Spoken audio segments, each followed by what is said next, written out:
Je donnerais n'importe quoi pour qu'on soit à nouveau réunis.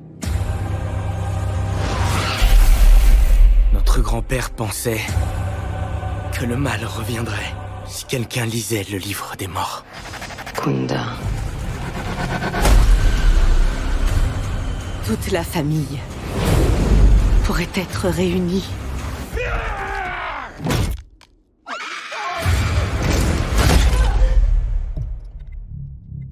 Santé à votre si parfaite famille.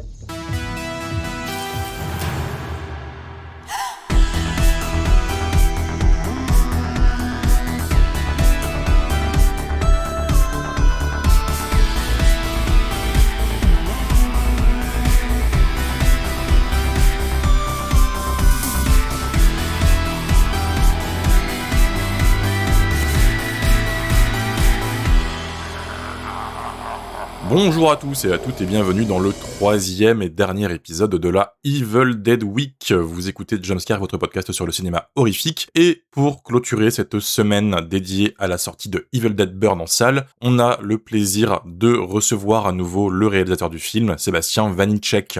Sébastien était un de nos premiers invités dans Jumpscare à l'époque, quand Vermine sortait. On avait fait une grosse interview d'1 heure, et c'est le cas à nouveau. Il a été cool, il nous a redonné 1 heure, c'est beaucoup quand on voit son planning actuel, donc merci à lui. Et vous allez voir, on va passer sur tous les aspects de la production du film. L'écriture, le tournage, la direction artistique, les Américains, Bruce Campbell, tout y est. Donc, sans plus attendre, on va se jeter dedans. Merci encore à Sébastien. Et si ça vous a plu, n'hésitez pas à nous le dire, à commenter et à partager le podcast. Sans plus attendre, c'est parti pour une petite heure d'Evil Dead Burn avec Sébastien Vanitschek. Groovy. Hop, c'est nickel. On a taffé pour essayer de t'emmener là où personne t'a emmené, comme pour notre interview sur Vermine. Okay. Mais Evil Dead, il y avait un challenge, évidemment, parce que t'as fait 10 000 interviews là, en 2 semaines. Ah, c'était chaud. Tu m'étonnes. C'est la première question. En plus, là, tu sors à peine, ou alors t'es toujours dedans, une tournée promotionnelle hyper intense. T'es passé chez des dizaines et des dizaines de médias, que ce soit des médias spécialisés dans le cinéma de genre, ou des médias plus généralistes comme Quotidien, et même des youtubeurs comme McFly et Carlito. Le tout en dehors de la France. Des fois, t'es allé à Londres, t'as beaucoup bougé. Une première question déjà, comment tu le vis tout ça ? Comment ça va ? Ça va, c'est épuisant. J'avoue, je pensais pas. Mais jamais je me suis plaint. En fait, l'objectif était vraiment de rendre ce film, d'ouvrir les portes à un plus grand public que celui d'horreur. Je savais qu'on allait avoir... je sais pas si je te dis au hasard Mad Movies, tu vois, l'écran fantastique, des choses comme ça, et qu'ils allaient faire ce qu'ils pouvaient pour nous mettre en avant ce type de film réalisé par un Français. C'était autre chose quand tu parles de médias comme Quotidien, des choses plus mainstream, ou aller sur France Culture, France Inter et compagnie. Mais l'objectif était clairement de faire de ce film quelque chose de plus... large que juste un Evil Dead 100% horreur adressé aux fans d'horreur, quoi. Ouais, d'où le fait que tu le défends partout, quoi. Ouais, enfin après c'était des demandes, donc on a répondu aux demandes. D'autres fois c'est des amis de Flo, type McFly et Carlito, et je trouve que c'est une super bonne manière aussi de parler du film de manière beaucoup plus chill et détendue, d'avoir un côté plus l'aventure américaine que juste on va te parler de comment j'utilise ma caméra et pourquoi l'horreur et qu'est-ce que ça raconte. Ce qui est aussi cool pour les gens qui rêvent juste de faire du cinéma, parce que ça c'est un peu le maître mot entre guillemets de ma carrière, c'est de donner à tout le monde les armes et les trucs par lesquels moi je suis passé, pour que tout le monde continue d'y croire, quoi. Totalement. Et il y avait un challenge aussi avec Evil Dead. Il y a un aspect de tes courts-métrages et de Vermine qu'on retrouve dans Evil Dead. Pour moi, c'était pas gagné de base. C'est ton rapport à la direction artistique. Par exemple, le logo de Evil Dead Burn est dessiné par Malo Afrang, qui a dessiné le logo de Vermine. Et l'affiche de Vermine était aussi un design similaire à un de tes anciens courts-métrages Crow. Il y a une vraie cohérence visuelle dans ta DA, dans tes travaux. Mais là, on est sur un projet de studio. Donc c'est un peu plus compliqué, j'imagine, d'imposer ta vision visuelle, artistique, les designs, les dessins. Et à quel point le studio, il t'a laissé t'investir là-dedans par rapport à tes anciens projets ? Il y a un truc très simple pour répondre à ta question, c'est de regarder la différence entre l'affiche française et l'affiche américaine. Ah Tu ouais. vas voir une grosse différence. Moi, personnellement, je peux pas l'encadrer, la fiche américaine. Je la trouve vraiment très amateur. Mais elle répond à tout un cahier des charges des États-Unis de ça peut pas être trop violent, faut qu'on puisse afficher ça sur des bus et blablabla et des contraintes dont j'ai même pas idée.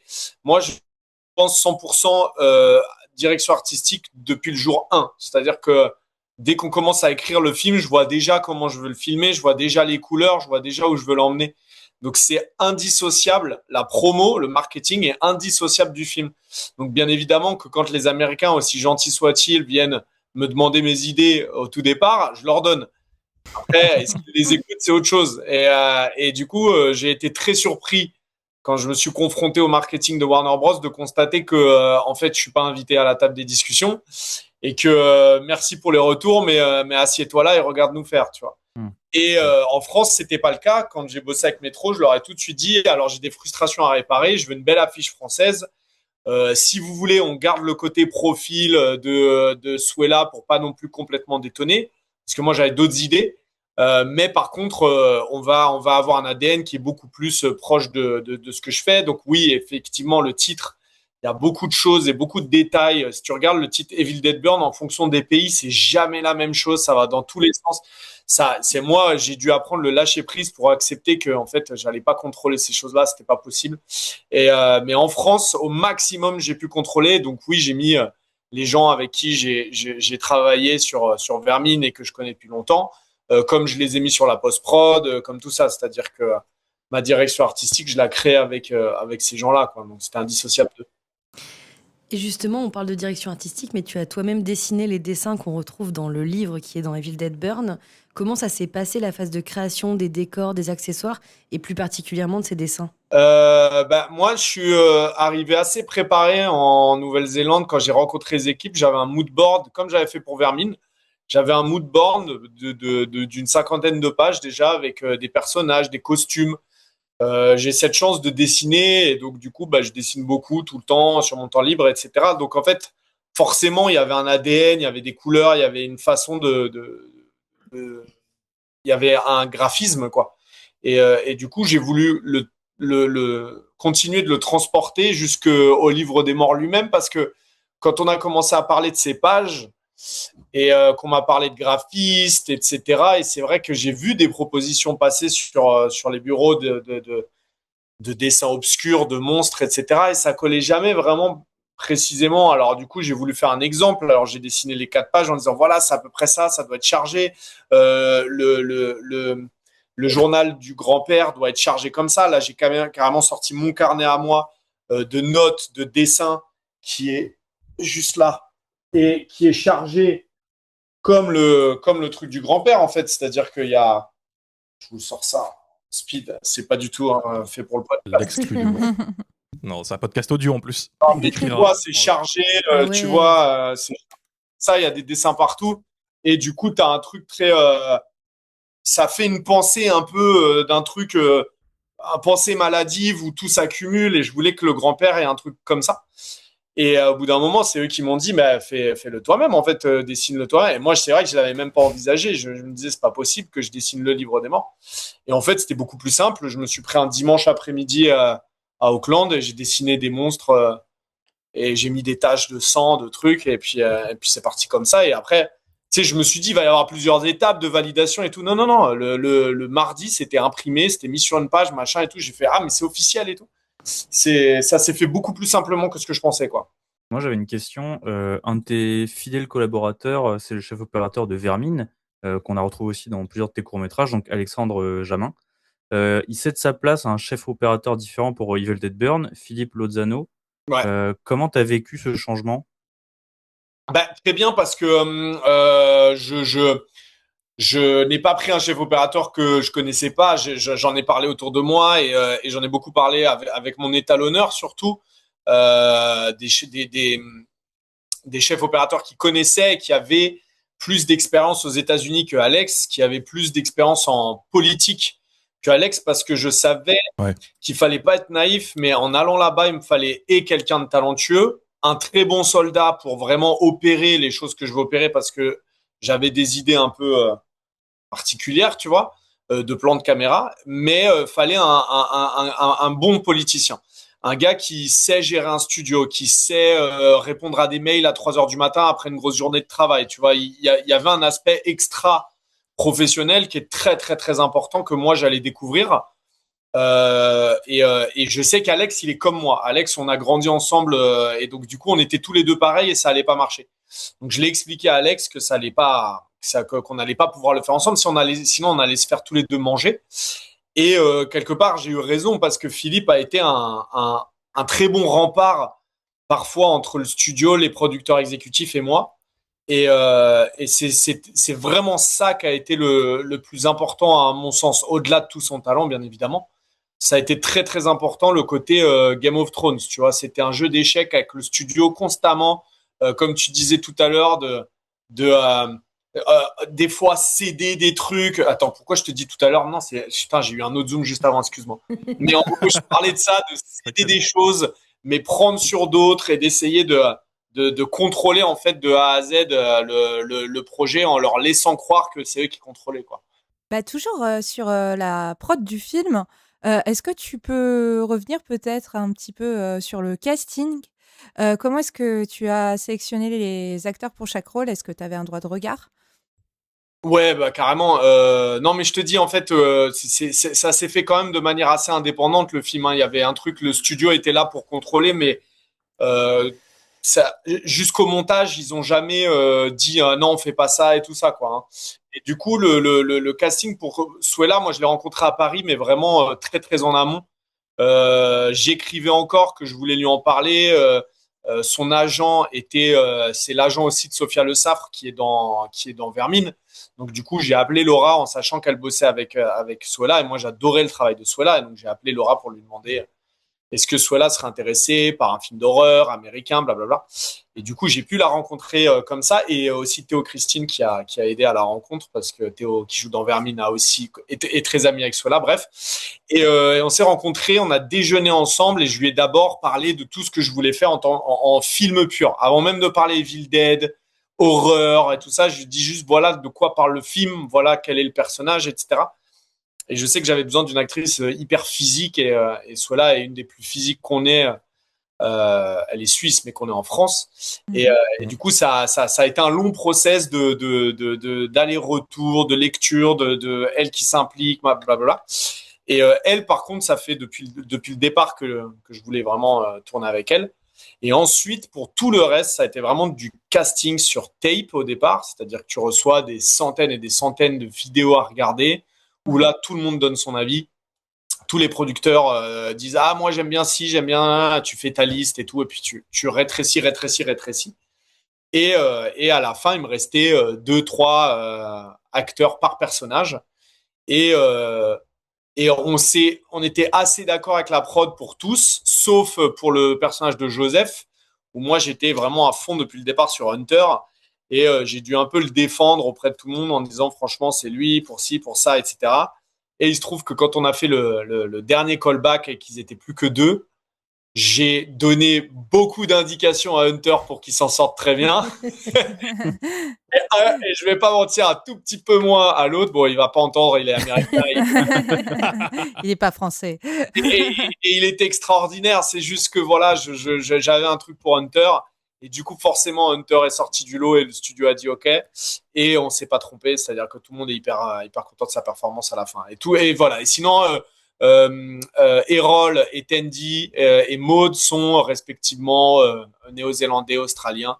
Et ça, il fallait faire du casting local aussi. D'accord. Bien sûr. Bah, excellent choix. Merci. Alors la question suivante, je pense que tu y as déjà un petit peu répondu à demi-mot, mais en gros, d'une manière générale, quand les prods d'Hollywood récupèrent des talents étrangers pour leurs pattes ou leurs spécificités, ils ont ensuite globalement tendance à gommer ce qui faisait justement cette spécificité pour que ça rentre un petit peu dans les cases hollywoodiennes.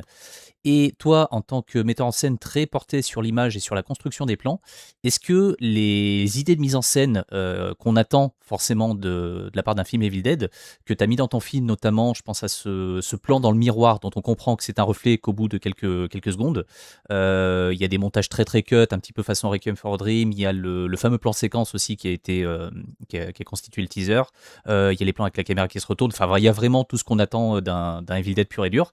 Est-ce que en fait ces trucs de mise en scène ont été bien accueillis en fait par les Américains? Est-ce que tu as dû défendre ça?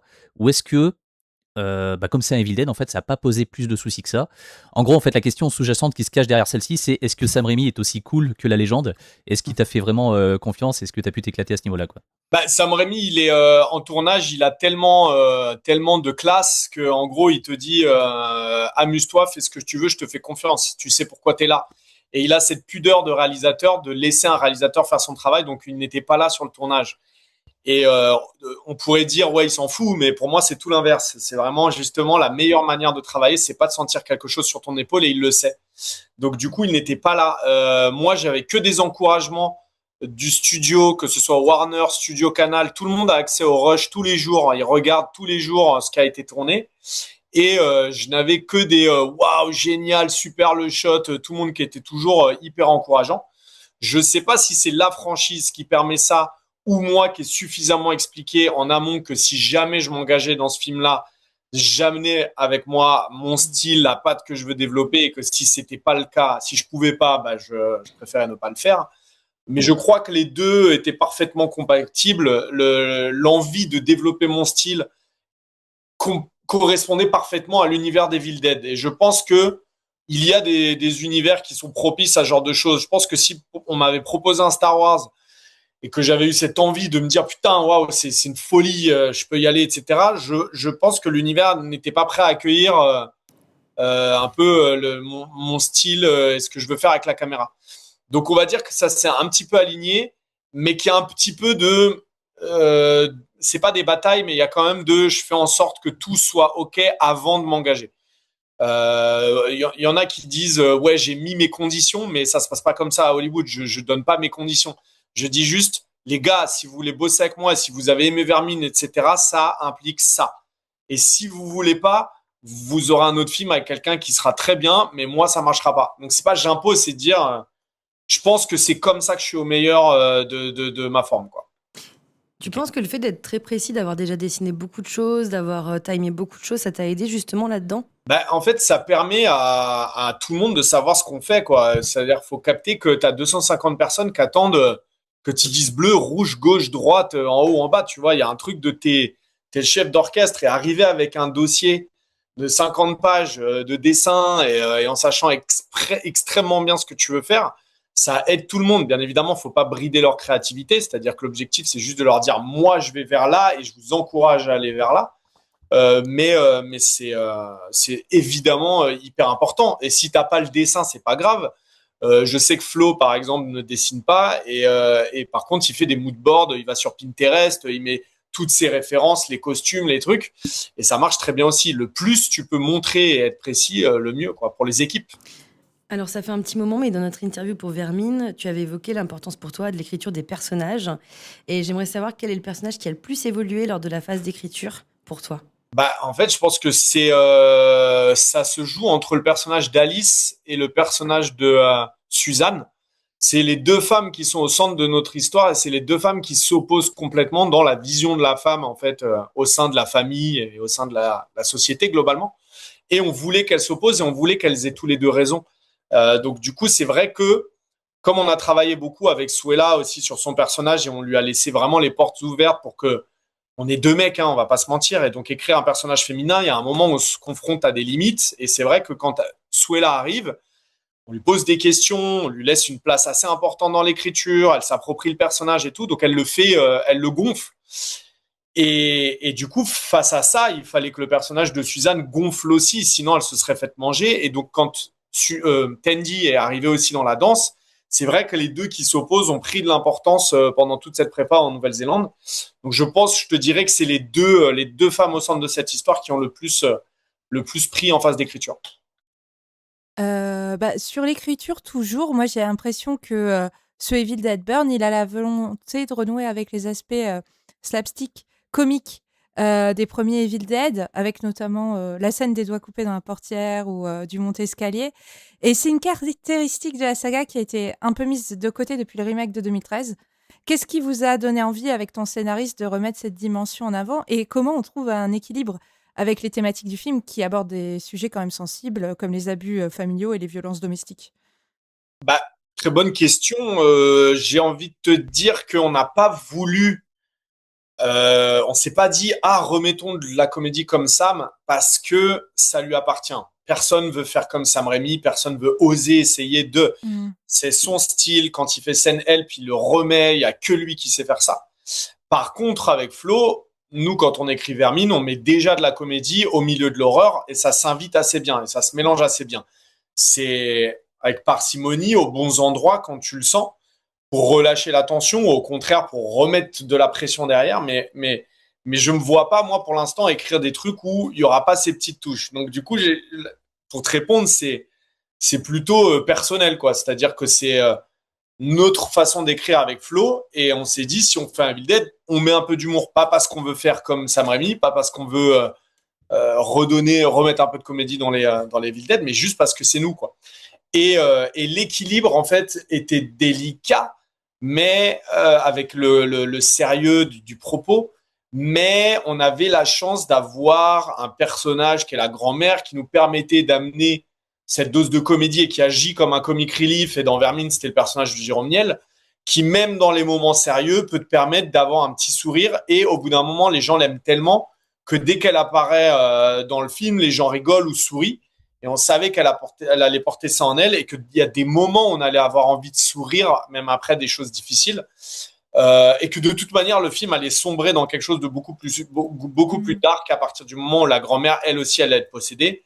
Là, il n'y a plus tellement de place pour l'humour et c'est là qu'on comprend tout le propos du film. Donc, on savait qu'à partir du moment où le propos devenait clair, c'est le moment où il n'y avait plus de place pour la comédie parce qu'effectivement, une fois que tu fais « Ah, mais ça parle de ça, en fait », il n'y a plus tellement envie de rire. Donc, c'était vraiment qu'une histoire de dosage et de faire essayer de faire rire au bon moment, quoi. Et du coup, pourquoi ces thématiques en particulier? J'ai bien compris que c'était, quelque chose de personnel, mais pourquoi avoir choisi, en fait, de les avoir mis dans Evil Dead? Vous aviez trouvé ça pertinent avec l'univers? Ou c'était un moyen plus de personnaliser le propos dans une saga qui est déjà très balisée? Alors, tu sais, c'est beaucoup d'éléments additionnés les uns aux autres. Il y avait un truc moi, je voulais être très vigilant sur la Final Girl. J'avais tout un truc avec l'image de la Final Girl où je me disais, moi, je suis pas confortable de faire un truc dans ce style-là. Evil Dead a beaucoup fait ça. On se souvient de viols par un arbre et des racines. Ouais. Il y a plein de choses comme ça qui appartiennent à une époque. Je les condamne pas. Je suis en mode, c'est une époque et aujourd'hui, c'est une autre époque. Mais je veux pas virer le gars qui se permet des performative male et qui va dire, ouais, c'est pas bien, nanana, tu vois. Évidemment que je condamne, mais j'avais quand même un truc de pudeur de me dire c'est pas à moi de le dire, c'est au personnage. Et donc du coup, c'est pour ça que, encore une fois, Suella a eu vraiment sa place et son importance là-dedans et qui a dosé l'équilibre. Et c'est un peu, on a commencé surtout à parler d'une histoire de fin d'amour entre deux personnes. Et l'amour, haine, vraiment la frontière extrêmement mince entre les deux. Et évidemment que du coup, avec la belle famille et tout a un petit peu évolué et est devenu ce mec-là a été abusif avec elle. Et là, pour rien vous cacher, on a une version de scénario, Flo et moi, qui est un peu plus européenne, on va dire, un peu plus française. On est beaucoup plus discret sur les violences du mari. C'est-à-dire qu'on est plus sur de la violence morale, sur une emprise, sur quelque chose sur de la domination, des rapports de force, plutôt que sur de la violence physique. Et plus on a avancé avec les Américains, et plus eux, ils avaient besoin d'avoir les choses concrètes sous les yeux et de créer un vrai méchant de fin pour que ce soit encore plus cathartique. Et donc, du coup, c'est vrai qu'avec eux, du coup, on a développé ce bad guy et c'est devenu un peu plus violence conjugale. Et encore, vous avez une version du film où j'ai les flashbacks, je les ai gérés pour que ce soit pas trop frontal. Et eux, ils avaient beaucoup plus frontal et crasseux. Donc j'ai envie de te dire que c'est un peu l'accumulation de toutes ces choses. C'est pas une envie dès le départ, jour 1, où moi j'ai dit à Flo, faut qu'on parle des violences conjugales. Franchement, c'est pas arrivé comme ça, quoi. Et D'accord. justement, tu parles de violence conjugale, mais tu choisis aussi de créer une ambiance anxiogène, celle de la belle famille dysfonctionnelle, qui n'est pas des plus accueillantes envers Alice. Ça aurait pu devenir un film d'horreur à lui seul sans l'univers d'Evil Dead. Comment t'es venue cette idée? Bah, je crois qu'avec Flo, on s'est vraiment inspiré de ce qui nous entoure et que Evil Dead a toujours parlé d'amour, que ce soit un copain pour sa copine, un frère pour sa sœur, une mère pour ses enfants, mais les liens d'amour sont extrêmement présents.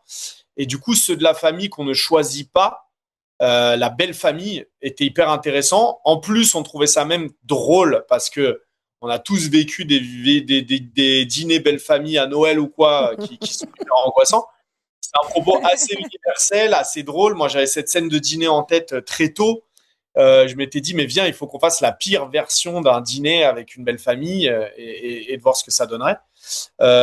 Et ensuite, de la rendre vraiment toxique à ce point, c'est aussi un peu incontrôlable dans le sens où quand on développe nos persos et qu'on se dit, oui, mais attends, c'est une mère qui vient de perdre son fils et qui a cru comprendre que son fils avait pris le volant après une dispute avec sa belle-fille, ben, elle va pas être reçue les bras ouverts, la belle-fille. Et donc, en gros, à partir de là, c'est vrai que ça a rendu la famille extrêmement toxique pour la belle-fille. Et on en a voulu encore plus isoler notre personnage avec une famille qui l'a fait culpabiliser au maximum, en fait. C'est juste pour, comme tu disais très bien dans ta question, tirer à maximum les traits de l'horreur avant même de présenter des deadites. T'es déjà dans un truc où tu dis, ouais, c'est clairement un film d'horreur et ça aurait même pu rester comme ça, quoi. Dans Vermine, tu filmais avec de vraies araignées. Dans Evil Dead Burn, tu joues littéralement avec le feu. Il y a toujours un élément imprévisible et très dur à diriger dans tes films. D'où est venue l'idée d'un film centré autour du feu? Et surtout, comment s'est déroulé le tournage avec un élément aussi imprévisible et dangereux? Bah, c'est imprévisible et dangereux. C'est hyper chaud à manipuler. Il y a des super équipes qui s'en occupent. Mais ouais, c'était inenvisageable pour moi de se dire on va tout faire en CG, vous inquiétez pas, et on a juste à éclairer avec des LED qui vont créer ça. Le feu a un côté très imparfait qui vient brouiller l'image, qui vient déranger, qui vient créer du heatwave qui déforme. C'est ça que je voulais absolument avoir parce que le feu qu'on a dans Evil Dead est une représentation, encore une fois, l'intérêt d'Evil Dead, c'est de pouvoir représenter physiquement des métaphores et qu'elles prennent forme littéralement à un moment dans le film. Et là, en l'occurrence, le feu de la passion, le feu de l'amour, le feu qui te fait bouger des montagnes pour quelqu'un, qui te fait être prêt à tout pour quelqu'un, qui finit par te tuer, qui finit par brûler, qui finit par détruire et rendre en cendres tout ce qui existait avant, c'était assez automatique d'en avoir au début du film plus dans l'ordre passion et d'en avoir à la fin du film plus dans l'ordre destruction. Et pour tout ce que ça amène graphiquement, j'avais un étalonnage assez précis de rentrer dans du monochrome rouge et de faire un film qui était plutôt désaturé dans la cendre, dans l'hiver, dans la neige, et qui retournait dans le feu à la fin du film et repartait sur des couleurs très, très monochromes pour aussi symboliser un peu ce qui se passait à l'intérieur du personnage principal, qui est quelqu'un qui est plein de joie de vivre, qui essaye et qui se bat pour, qui va finir par perdre son mari, se retrouver dans le deuil, dans les cendres, devoir en sortir et à la fin va retrouver ce feu, mais plus en mode c'est le feu qui m'a détruit, il faut que je l'accepte, il faut que j'arrive à verbaliser qu'en fait ce truc-là était nocif pour moi. Donc du coup, ça a été tout ça mélangé. Et le titre Burn est arrivé dès qu'on a écrit nos 15 premières pages. On se l'est tenté en mode on est des bons Français, on va écrire Evil Dead Burn, on va voir ce qu'ils disent aux États-Unis, ça se trouve ça marche pas ou quoi. Et ça n'a jamais changé. C'est aussi un film qui propose qui est pas en reste en termes de mise à mort. Et le choix des armes est d'ailleurs très ludique. Dans le film, d'ailleurs, vous esquivez la tronçonneuse, vous nous mettez une grosse douille là-dessus à la fin, c'est honteux. Mais il y a quand même du gros, il y a du lourd, quoi. Comment est-ce que vous avez pensé les morts? Comment est-ce que vous les avez réfléchis? C'est dans un premier temps, en écriture, essayer de rien rendre gratuit, d'amener toujours ça en amont, que les objets soient présentés en amont de manière plutôt normale, du quotidien, pour qu'après, quand elles ont une utilité morbide, il y a un truc de putain, je connais ce truc-là, je l'ai vu avant, je l'ai chez moi, que tout le monde s'identifie pour que ce soit plus cathartique. Et aussi que les mises à mort ne soient pas gratuites dans ce qu'elles racontent. Que Joseph s'empale sur les couteaux de sa mère, et que c'est sa mère qui ait disposé les couteaux, n'est pas un hasard. On a essayé de travailler aussi, entre guillemets, comme je disais tout à l'heure, les métaphores de manière physique. Et après, en vrai, on se balade chez nous, on se dit, bon, j'ai une énorme baston dans une salle de bain. Je regarde partout dans ma salle de bain et je vois qu'est-ce qui est chambé, qu'est-ce qui est dérangeant, qu'est-ce qui pourrait faire mal. Et surtout, encore une fois, on parlait tout à l'heure de la direction artistique, il y avait aussi une direction artistique sur la violence. Je voulais une violence qui soit plus proche d'American History X et des dents sur le trottoir que la violence de Massacre à la tronçonneuse ou de Terrifier.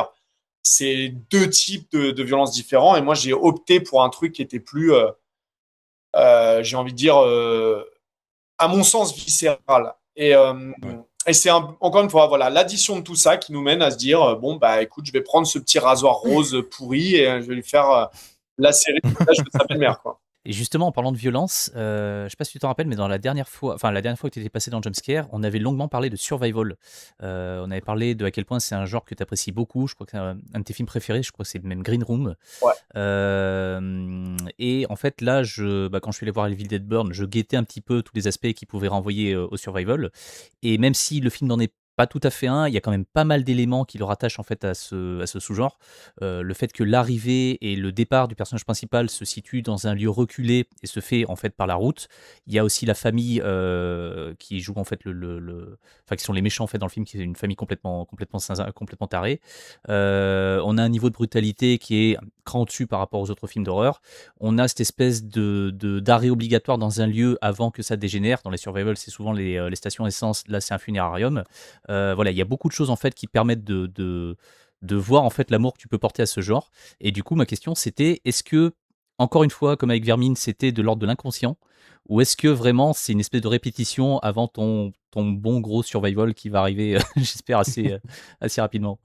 Bah ouais, le survival n'est pas tellement forcément de l'horreur, à mon sens. Typiquement, Green Room n'est pas un film d'horreur, tu vois.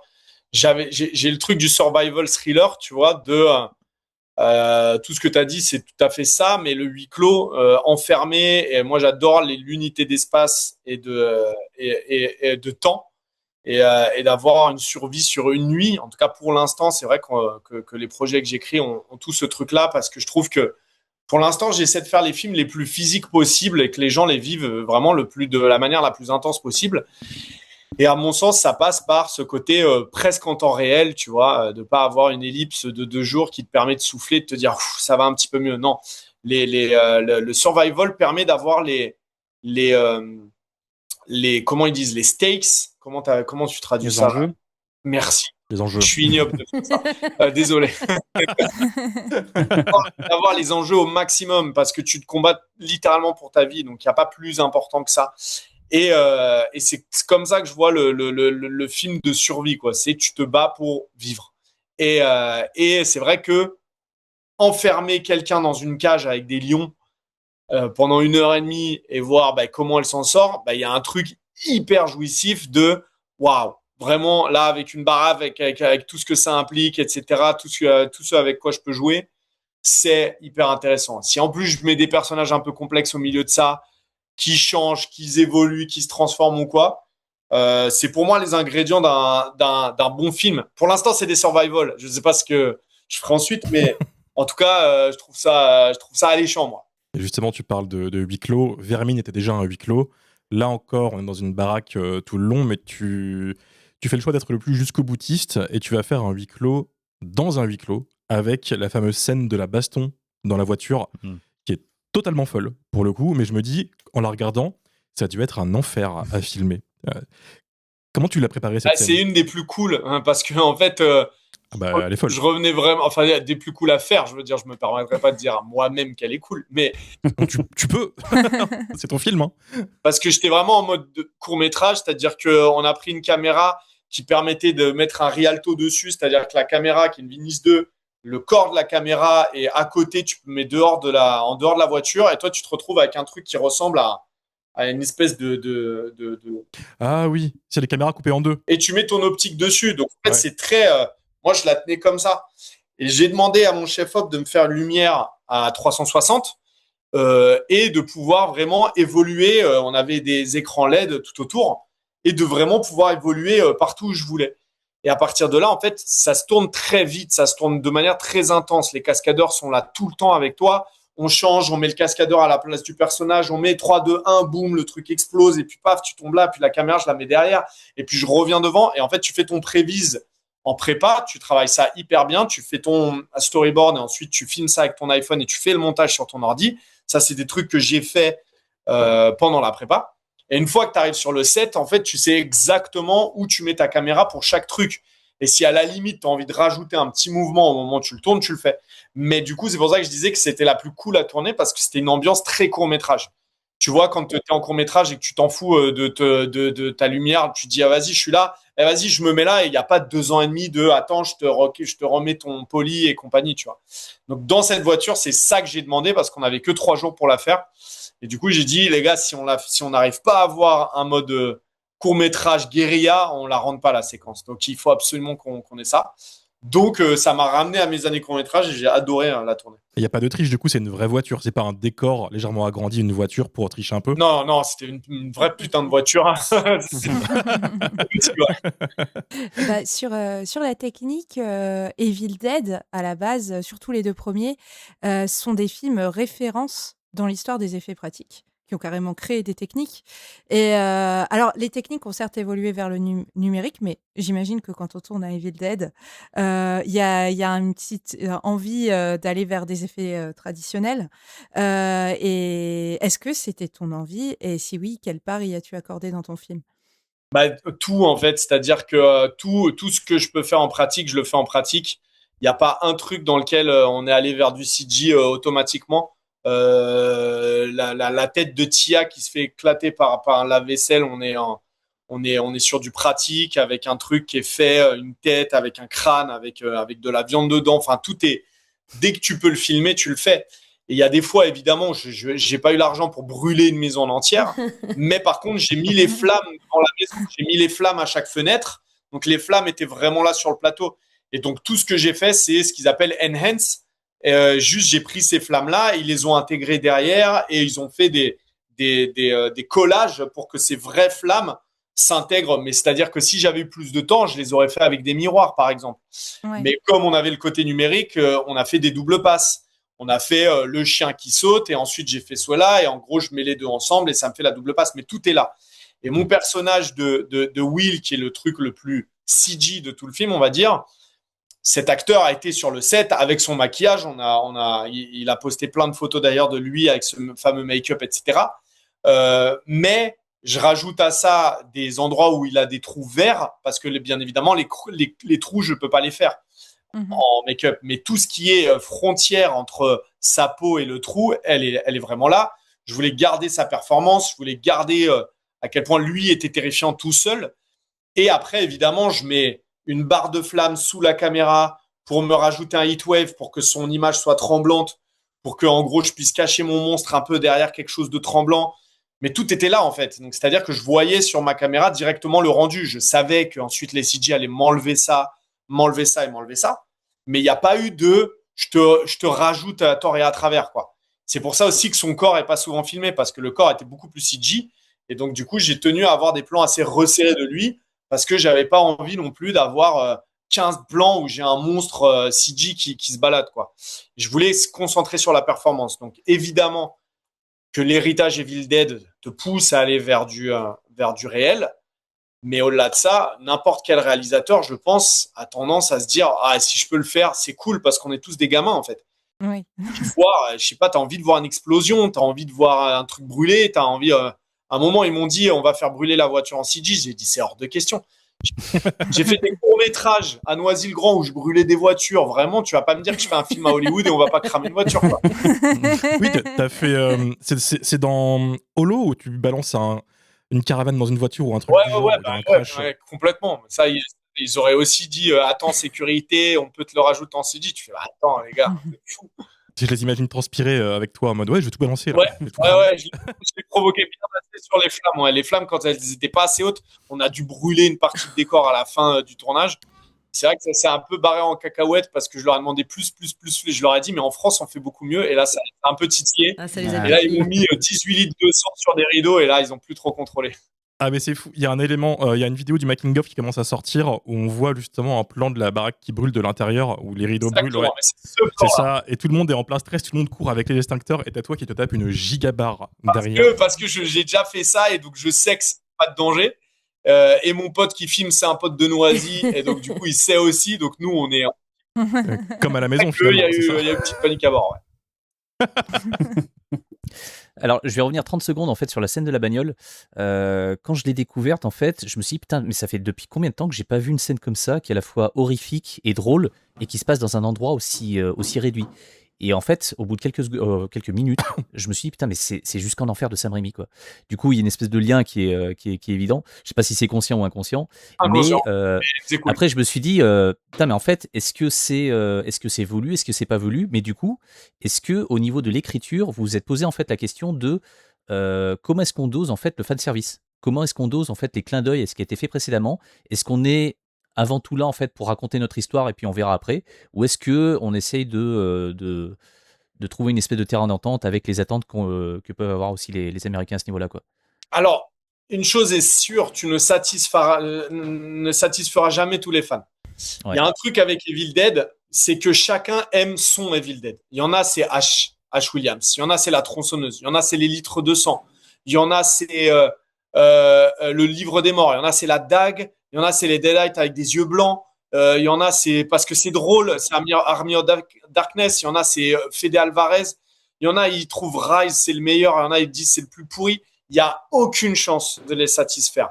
Il y a un truc que je déteste qu'ils font sur Internet, par exemple, c'est de classer les Evil Dead.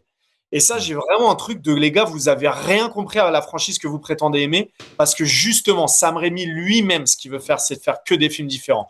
Et même quand il lui-même réalise 3 films, il te fait 3 films qui n'ont rien à voir. Le premier est un film d'horreur, le deuxième est quasiment une comédie qui refait le film d'horreur en mode comédie, et le troisième, c'est Les Visiteurs. Enfin, tu vois ce que je veux dire? Il y a un truc.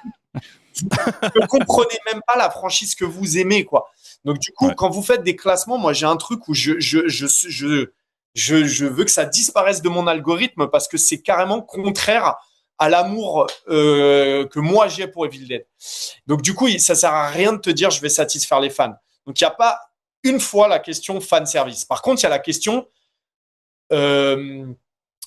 honneur d'être dans cette franchise et rendre hommage à tout ce qui a été fait avant. Et nous, avec Flo, on voulait rendre hommage à Rise, on voulait rendre hommage à Fede Alvarez, on voulait rendre hommage à Army of Darkness, donc on a le Circle of Wise Men, on voulait rendre hommage au 2, on voulait rendre hommage au 1. Donc on a des espèces de « Ah, ça c'est comme dans le 1 ». Moi, j'utilise le stylo dans la cheville, ça m'a marqué. J'utilise un stylo dans une oreille. Exact. Dans le 2, on introduit la dague, on récupère cette dague.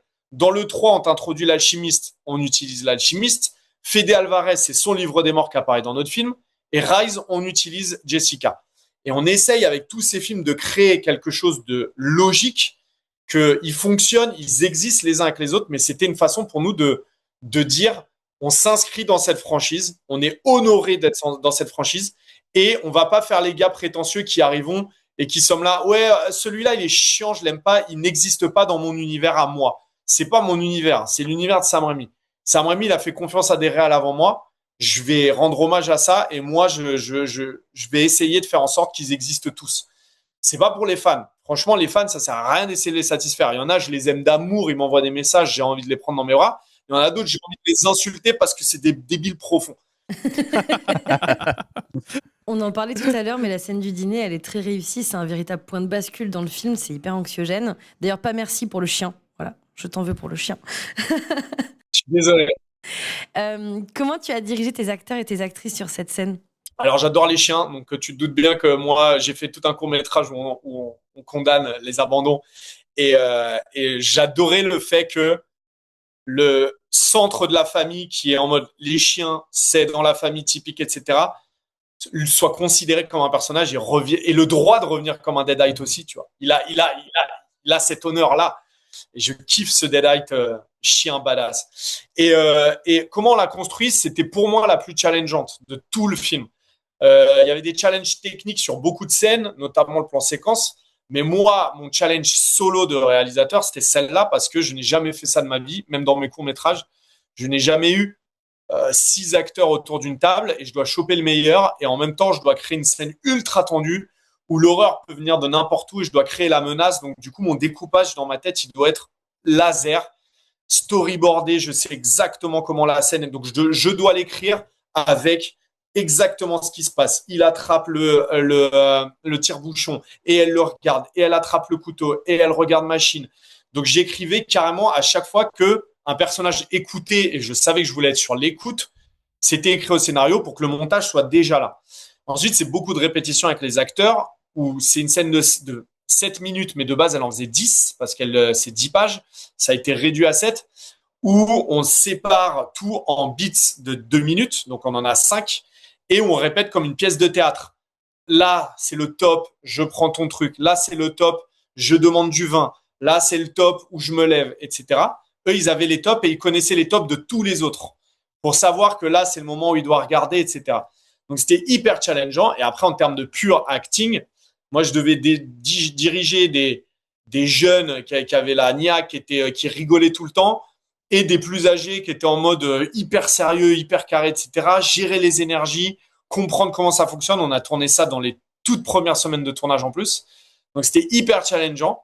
Comment je l'ai fait en étant préparé au maximum de ce que je pouvais.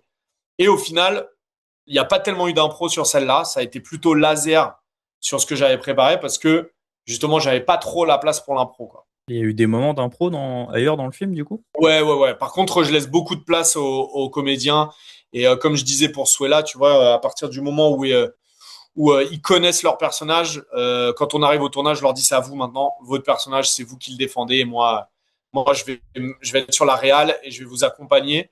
Mais si vous voulez dire la phrase d'une autre manière, si tu me dis ouais là je devrais me lever, là les intentions je peux pas pleurer, moi je les écoute à fond, quoi. Et tout à l'heure, on parlait de Final Girl, justement. Est-ce que tu as un exemple d'une Final Girl qui t'a vraiment inspiré, celle que tu aurais espéré faire ou même mieux, ou au contraire, celle que tu voulais pas du tout faire parce que pour toi, c'est pas une bonne Final Girl? Bah, j'ai un peu le exemple contre exemple, c'est-à-dire que ma préf de tous les temps, c'est Sigourney Weaver dans Alien 1. J'ai juste ce truc de bon, après t'es obligé de la foutre à poil à la fin du film, tu vois, pour le dernier acte. C'est encore une fois, c'est un truc d'époque que j'aurais pas fait, mais toujours est-il que le côté c'est la final girl qu'on n'attend pas, c'est-à-dire qu'elle est discrète pendant un bon 45 minutes du film, c'est un personnage secondaire et elle va se révéler petit à petit. Et en fait, on fait ah, je l'attendais pas du tout, surtout qu'à l'époque elle était pas connue. Donc il y avait un truc de ah mais en fait c'est elle. Et ben moi ça j'adore. Et du coup j'avais un truc dans la construction d'Alice où on avait un peu de ça. Ou ah mais attends, le personnage principal en fait c'est Joseph qui va se révéler, c'est Joseph qui est lâche mais qui va avoir sa rédemption et tout ça. Et en fait non, ça c'est Alice. Et Alice, il y a un moment particulier où vraiment elle se révèle, c'est dès le plan séquence. Et ben le plan séquence il est aussi proche d'elle parce que je dis au spectateur à partir de maintenant c'est elle, c'est que elle. Il y a plus de je t'en présente 4 et les 4 vont survivre, quoi. Il y a plus que elle dans cette histoire. Donc j'aime bien cette discrétion et ce côté je deviens une héroïne malgré moi. Et ce que j'adore aussi avec Sigourney Weaver, c'est à quel point elle est tout le temps terrifiée. Et même quand elle tient une arme, elle est terrifiée de tenir cette arme. Elle est jamais badass, tu vois, à part quand elle dit get away from her, you bitch, tu vois. Elle est jamais vraiment en mode. C'est que James Cameron qui la rend comme ça, très américain, tu vois. Mais avec Ridley Scott, elle avait un truc de. Elle avait tout le temps peur. Et donc, moi, quand je dirigeais Suella, je voulais absolument garder cette peur tout le temps et de lui dire ton moment badass, ton moment le plus courageux du film, c'est vraiment à la fin quand on demande qui t'a fait ça et que tu dis c'est mon ex-mari, c'est son moment de bravoure. Tout ce qu'il y a avant, c'est humain, c'est de la terreur. C'est pour ça que j'ai une question hyper intrigante par un Russe il y a 2 jours, parce qu'il sortait en Russie, qui me dit c'est quoi votre explication au fait que Alice ne termine jamais les antagonistes, c'est-à-dire qu'elle les scie, mais elle s'arrête toujours avant, tu vois. Et je lui ai juste dit, mais je te donne un putain de brush cutter et je te mets devant quelqu'un, est-ce que tu vas jusqu'à lui couper la tête ou est-ce que le fait que la lame elle rentre dans sa gorge c'est suffisamment choquant et terrifiant qu'en fait t'as un mouvement de recul et tu dis c'est bon, il est mort parce qu'on est des êtres humains. Et bah c'est ça que je voulais pour Alice, c'est pour ça qu'elle a ce truc d'avoir peur de retirer sa lame, de s'éloigner, tout ça, quoi. Bah, en parlant des morts et des effets, quelle séquence a été la plus complexe à tourner sur le plan technique? Tu nous en as raconté plein, mais laquelle a été la plus difficile à réaliser?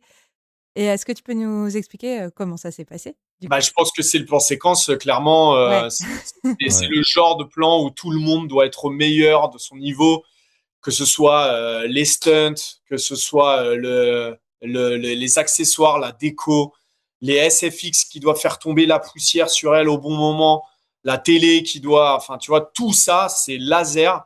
C'est 2 minutes pendant lesquelles tout le monde doit être au meilleur niveau, que Suela, elle doit être un tout petit peu à gauche pour prendre la lumière, se retourner, que ça tombe bien, que Hunter qui tombe devant elle, le câble fasse comme si. Donc c'est vraiment laser et il y a pas d'effets spéciaux.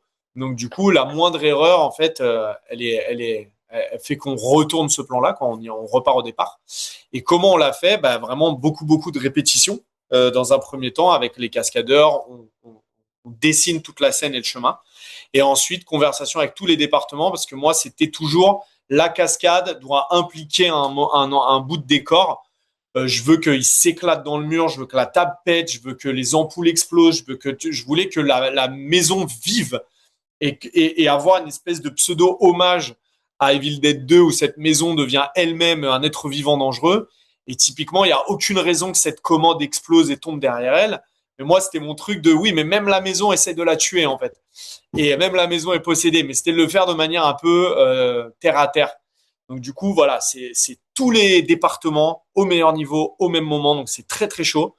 Et c'est en même temps les meilleurs moments parce que tu as tout le monde qui veut faire le meilleur travail. Et du coup, on est tous derrière le combo à regarder la prise. Et il y en a toujours un qui dit ah putain, merde, là je t'ai pas bien fait la poussière. On peut la refaire pour moi, s'il te plaît. Et c'est hyper cool à tourner, quoi. Et combien de prises du coup? On a fait 13 prises. Alors ça, c'est le grand secret qu'il faut pas dire à Suela. C'est que c'est la prise 9 qui est à l'image. Et que j'ai fait encore 4 prises derrière parce que je me suis dit on peut faire mieux. Et la pauvre rampait pendant 2 minutes avec des bleus partout. Elle en pouvait plus. La guérilla. Mais la 9e est la plus précise. En parlant de plans de malade, la merveilleuse transition twerk du film, légendaire, déjà Ça légendaire. m'a pour valu de vrai. quelques DM sur ouais Insta de gens pas contents. Alors, je peux comprendre, moi, elle m'a enchanté, c'est-à-dire que tu te la manges dans la gueule, tu dis waouh. Premier degré, par contre, le film a des transitions de montage hyper ludiques, hyper fun. C'est toi qui as voulu t'amuser un petit peu au montage avec tout ça? Ah ouais, moi j'ai toujours été monteur, j'ai monté tous mes courts-métrages. Donc voilà, le montage, comme je disais tout à l'heure, il est présent au scénario et une cisaille qui s'enfonce dans la peau d'un chien et ensuite je cut sur un pic avec le pic à brochette. Moi, j'écris Sproch dans le scénar, mais je sais que je vais avoir une transition son et que ça va forcément créer 2-3 rires dans la salle de gens qui font ah la vache. Et la transition twerk, j'avais vraiment un truc avec putain. Quelle est la version la plus immorale du cut l'Odyssée de l'espace? Tu vois, de passer de la préhistoire à Ah un ouais, de vaisseau ouf. spatial, ouais, il s'est passé des millénaires entre les deux. Et moi, j'ai envie d'aller à 10 000 kilomètres du film d'horreur que je suis en train de t'installer avec cette meuf au milieu de la route. Oh putain, l'imagerie, je la connais, c'est terrifiant. Et boum, un gros tarpé. Et ben, j'avais un truc de dire et aussi de préparer le spectateur à voilà, ça va être ça, Evil Dead. Ça va être le mien. Ça va déplaire à beaucoup de gens. Ça va faire râler. On a fait des projections tests où les gens disaient non, mais moi, je suis désolé, c'est pas un film d'horreur, etc. Et du coup, j'avais des espèces de puristes, mais qui, à mon sens, sont pas du tout puristes parce qu'il y a un truc de quand tu penses que le film d'horreur, ça doit respecter des codes, t'as déjà rien compris au film d'horreur. Parce que tous les films d'horreur ne font que casser les codes des autres, justement, pour créer quelque chose de nouveau. Donc, mon cut à moi, c'était celui-là pour amener de force le spectateur dans complètement autre chose. Je t'ai mis ton intro Evil Dead, t'as compris. Je t'ai parlé du livre des morts, tu vois. C'est bon, on a tout. Maintenant, c'est bon. Place à une histoire beaucoup plus, voilà. Et en même temps, ça me ravit de choquer aux États-Unis des gens qui ont une pub. Pays très puritain de base. Ouais, voilà, sur l'horreur, quoi, aussi. Tout à l'heure, on parlait du rapport entre Suzanne et Alice et justement ce rapport qui est très intéressant de dualité entre les deux. Et tu fais un plan sur les chaussures d'Alice à un moment sur une paire de TN et ça sert à renforcer son malaise justement par rapport à sa belle-mère. Est-ce que c'est un petit clin d'œil à Vermine et qui a eu cette idée? Alors, c'est moi, évidemment. La TN, la requin, c'est un peu un statement politique maintenant, tu vois. C'est tellement connoté banlieue que ça me ravit de ramener ma banlieue, mon 93 à Hollywood. Donc déjà, bien évidemment qu'il y avait de ça. Ça raconte le personnage d'Alice que je veux quelque part cette nana qui, à mon sens, est aussi plus côté banlieusarde que parisienne, tu vois ce que je veux dire, un peu hybride, aux États-Unis, qui a rien à faire là. La requin aux États-Unis, ça veut rien dire, ça n'a aucun sens, c'est juste une sneaker qui est moche, personne n'en porte, tu vois. Lui faire mettre ça à un enterrement, il y avait aussi, ça racontait le personnage et où elle se trouve en état d'esprit à ce moment-là, qu'elle arrive même pas à penser à ce qu'elle met comme chaussure, qu'elle met un hoodie, mais qu'en fait, tout le monde la critique parce qu'encore une fois, tu en parlais tout à l'heure, l'Amérique puritaine, c'est l'enterrement de ton fils, t'es sur ton 31 en noir, maquillé, nickel, alors que nous, Européens, on a plus un truc de non, mais attends, si c'est ton mari, ton frère, ton je ne sais quoi, que tu viennes en pyjama, personne va rien te dire, on sait que tu es au 36e de dessous. Et là, il y avait un truc de comment la faire culpabiliser, alors que d'autres sensibilités diraient, mais la pauvre, laissez-la, quoi. Elle met des sneakers violettes, qu'est-ce qu'on s'en fout, quoi. Et du coup, il y avait un peu tout ça, ça me plaisait de jouer avec ça. Et évidemment, voilà, la TN hommage à Vermine, comme l'araignée à un moment dans le film, c'était Oui. mes petits clins d'œil. Elle fait le bruit de Vermine, on est d'accord ou pas? Exactement, elle strie du. Ouais. J'étais pas fou. En fait, quand je t'ai vu faire pas mal d'interviews avec Laurent, j'ai pensé aussi à un autre duo de potes, réalisateurs et scénaristes, qui est le duo Alexandre Aja et Grégory Levasseur, qui ont bien fait leur place en fait à Hollywood et qui ont d'ailleurs même, je crois, failli travailler avec Sam Raimi si c'était pas avec Wes Craven pour La Colline à des yeux.